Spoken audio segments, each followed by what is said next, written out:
Hello, I am Admiral Lanba, the Chairman of the National Maritime Foundation and the former Chief of Naval Staff and Chairman of the Chiefs of Staff Committee. Good evening, ladies and gentlemen. Today I am going to speak on India and the Indo-Pacific maritime security, negotiating change and challenges. There is little dispute over the fact that the Indo-Pacific is characterized by multi-layered and multifaceted diversities ranging from political, demographic, economic, environment and strategic, which have been impacted in various ways by the ongoing COVID pandemic. A series of recent developments indicates that the domestic political situation of several key countries in the international arena are undergoing significant shifts as a relationship between countries. Everything around us seems to suggest that we are in a grip of a global transition. Thus, we find ourselves in a period of strategic uncertainty, manifesting itself in a complex interplay between nations across multiple domains. More importantly, we are witnessing an ongoing rebalancing of global economies, which is leading to a major shift in the global economic clout. In fact, in a recent analysis published by the World Economic Forum, by 2050, 6 of the 7 largest economies are projected to be emerging economies. These will be led by China, followed by India at the second place. Given the adversarial relationship between us and China and United States of America and China, the impact on the broader Indo-Pacific may not augur well. For the region as a whole, the Indo-Pacific region, riding on a wave of globalization, has emerged as a global powerhouse in manufacturing as well as the services sector, contributing to about 60% of the global GDP. The seaways of the Indo-Pacific host a major share of all international trades of hydrocarbon, bulk and containers. Importantly, about 80% of the trade originating from here is actually extra-regional. In the Indian Ocean alone, 50% of global seaborne trade and 40% of world oil supply is carried over the international sea lanes by more than 1 lakh ships each year. Unhindered flow of maritime trade through the Indo-Pacific region thus assumes tremendous significance for the entire world. Increased activity throughout the Indo-Pacific due to expanding regional and global trade in goods, ideas, people and resources has raised a new set of maritime security challenges. Historical state-based concerns such as geopolitical fragility, internal political upheaval, insurgency, interstate tension, sea lane security and territorial disputes are now coupled with asymmetric threats from non-state resources.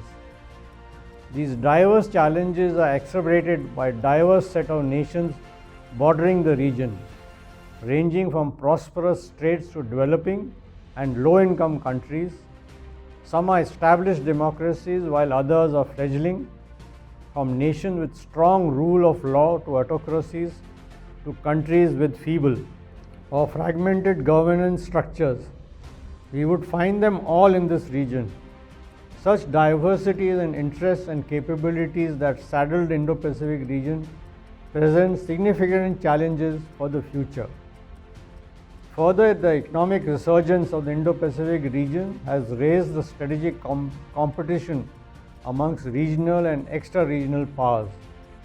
Transactional trade mechanism, invoking historical trade routes, or visions of shared destiny has thus come to prominence among established and emerging economies. All these aspects will affect the ongoing rebalancing of the economic powerhouses. Along with the shift in global economic clout, there is also an ongoing shift in the technological center of gravity from the west to the east. As a result, the technological superiority enjoyed by the West is under challenge from the East. In fact, the technological gap is narrowing particularly in the field of advanced technologies, and many of which have dual applications, which would be advantageous to nations like China questioning the existing rule-based order. So we see the economic and technical drivers shaping the political landscape of the region, with far-reaching security and strategic implications for the regional and global order. The Indo-Pacific region is also home to 10 largest militaries in the world and 7 of the top 10 countries in terms of global military expenditure. This rising military power and defense expenditure has come to complicate the security calculus in many ways. The contest for regional influence is manifesting into significant military build-up by regional as well as extra-regional powers in a bid to ensure and pursue their strategic interest. In particular, China's maritime build-up in the last 3 decades remains a serious cause of concern. The PLA Navy modernization program appears to be proceeding at a rapid pace in consonance with the PLA Navy's stated intent to become a global navy by 2050. Similarly, other countries in the region are making greater investments in acquiring modern warfighting capabilities across multiple domains. The recent signing of the agreement between the United States, UK and Australia to build 8 new nuclear-powered submarines is a step in the right direction to develop military capabilities. The collective impact of this enhanced maritime force build-up in the region merits serious thought and consideration.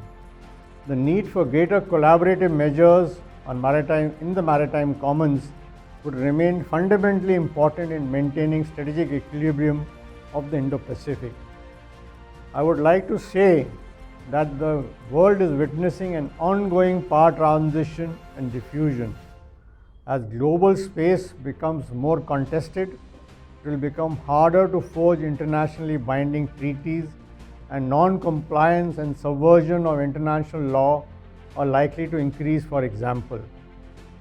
The varying interpretation of UNCLOS places the most significant convention in jeopardy, especially as nations seek a more maritime jurisdiction based on sovereignty over disputed land masses and in search of more resources. As a result of increasing competition, there is wide scope for regional instability. As is being seen around the world, the ability of individuals and groups to have a larger impact than even before, politically, militarily, economically, and ideologically, is undermining traditional institutions. The Taliban is a prime example, and now they are in power in Afghanistan. In addition to these challenges is the increasing world population and societal expectation, which are leading to a steep increase in the demand on all resources, including food, water, energy, and rare earth materials. The quest for gaining access and control over resources and areas is manifesting itself, particularly in the global commons, be it oceans, the polar region, outer space, or even the cyber world. Maintaining freedom of action in the global commons and the status of global commons will thus be a vital subject. In addition to considerations of all these factors elucidated, the impact of climate change, particularly from the prism of environmental, security and economic aspects, will play an important role. It can be said that the term Indo-Pacific has assumed many different views, even among friendly nations and strategic partners. The Indo-Pacific is too vast an area to be measured with one yardstick. It is dominated by the maritime environment, the contours of which vary and change across the sub-regional areas contained within. The best example of the variance are the maritime environment of the Indian Ocean region and the South China Sea, two important sub-regions of the Indo-Pacific. The region therefore encompasses a plethora of risks, challenges and threats, as well as avenues of cooperation and collaboration. There will of course be convergence which, when identified and analyzed, could aid building avenues of cooperation, which would be in the spirit of Sagar, which is security and growth for all, even if there is a divergence on understanding on the approach to the term Indo-Pacific. India's regional and global outlook can be anchored on the concept of Sagar, or security and growth for all in the region, which is the cornerstone of all our endeavors and outlook. First voiced by India's Prime Minister as India's outlook, especially for regional engagement. The region itself was not defined.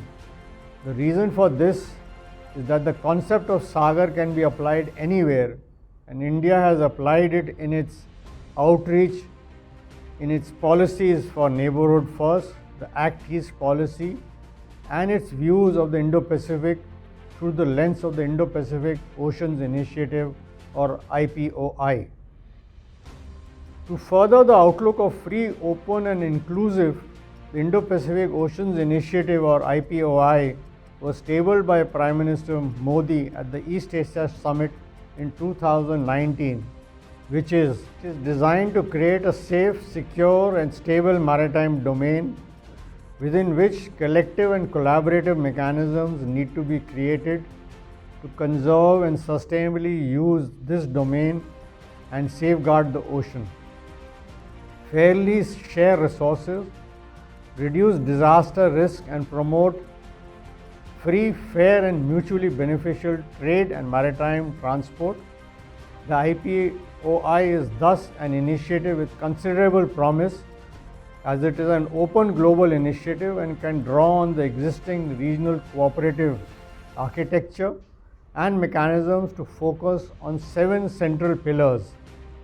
These pillars are maritime security, maritime ecology, maritime resources, capacity building and resource sharing, disaster risk reduction and management, science, technology and academic cooperation, and trade connectivity and maritime transport. The inclusive part is supported by the fact that 4 nations have come forward to take lead on several pillars. India on maritime security and disaster risk reduction and management, Japan on connectivity, Australia on ecology, and France on maritime resources. There is ample scope for all nations to maneuver in the Indo-Pacific, and the IPOI provides a suitable platform. We will delve deeper into the pillars and work out methodologies to optimize the emerging gains, as well as we will find that each pillar would need to support a more just that leads nations. Hence, I return to the term inclusive. More nations need to come on board, and there is space for all. It is evident that nations are approaching the IPOI. It is evident that nations are approaching IPOI from the lens of holistic maritime security. Holistic maritime security is not limited to traditional military or hard security alone. It encompasses all the multifarious facets of collective or common maritime security, like economic and environmental security. In short, all the aspects that can further the progress and growth of a nation and its people.